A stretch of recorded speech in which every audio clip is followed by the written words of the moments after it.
Siamo arrivati alla conclusione, vero Presidente? Ormai i giochi sono fatti, chi doveva vincere ha vinto, ma com'è stata prima nella giuria la discussione? Ho visto che ci sono stati momenti anche di dibattito.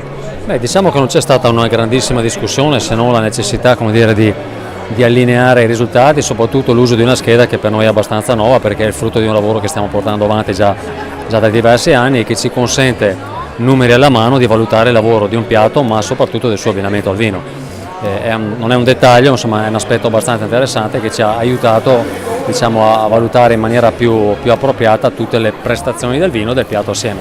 Tra l'altro mi sembra che questa, Emanuela, sia anche una linea dell'AIS, cioè l'abbinamento vino-cibo diventa appunto essenziale, no? In tutte le attività.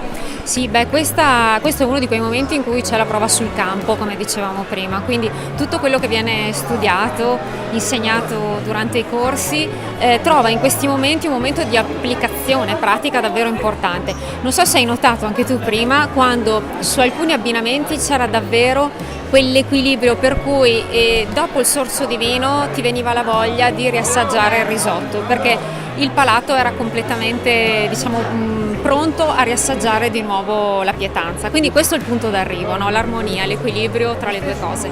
Io ho incominciato a frequentare l'anno scorso questo ambiente, quindi sono abbastanza un neofita, però vedo già che c'è una tendenza veramente a superarsi anche da parte degli chef e da parte dei sommelier che si mettono in gioco. Beh, c'è un aspetto che secondo me è anche molto poco italiano purtroppo, ed è quello che vede in questo contesto confrontarsi in maniera serrata ma anche molto produttiva, estremamente produttiva, gli chef, le cantine, i sommelier, con un unico obiettivo che è quello della valorizzazione del risultato che arriva in tavola.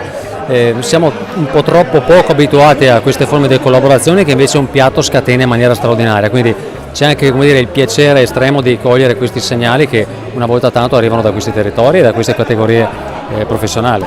Tra l'altro, Emanuele, abbiamo trovato veramente in questi piatti, in questi abbinamenti, tanto territorio, no? Veramente tanto. Beh, quello è il progetto che sta dietro a tutto questo evento, perché le cose, cioè ogni piatto e ogni abbinamento è pensato sulla traccia del territorio, quindi questo poi è un modo per sia raccontare quella che è la tipicità, ma anche per trovare il modo di esaltare le due cose insieme. Non a caso determinati piatti nel tempo si sono consolidati in combinata con certi vini, proprio perché ci sono delle sinergie e dei significati che si ritrovano anche nella storia, no? Quindi, Presidente, andiamo avanti, fra poco ci sarà anche la presentazione della nuova edizione della guida Venezia, no? Sì, non ci stiamo facendo mancare nulla. Notavo come alcuni dei vini premiati oggi erano in abbinamento, quindi c'è anche come la voglia, come dire, di alzare ulteriormente l'asticella e di proporre in tavola dei vini che rappresentano già a livello di AIS e a livello del mondo produttivo dei grandi risultati già riconosciuti, quindi perché non andare anche poi a mettere la prova vicino a dei grandi piatti con una mano di uno chef molto preparato. Tra l'altro quest'anno altre novità nella guida, quindi come dici tu non vi fate mancare nulla.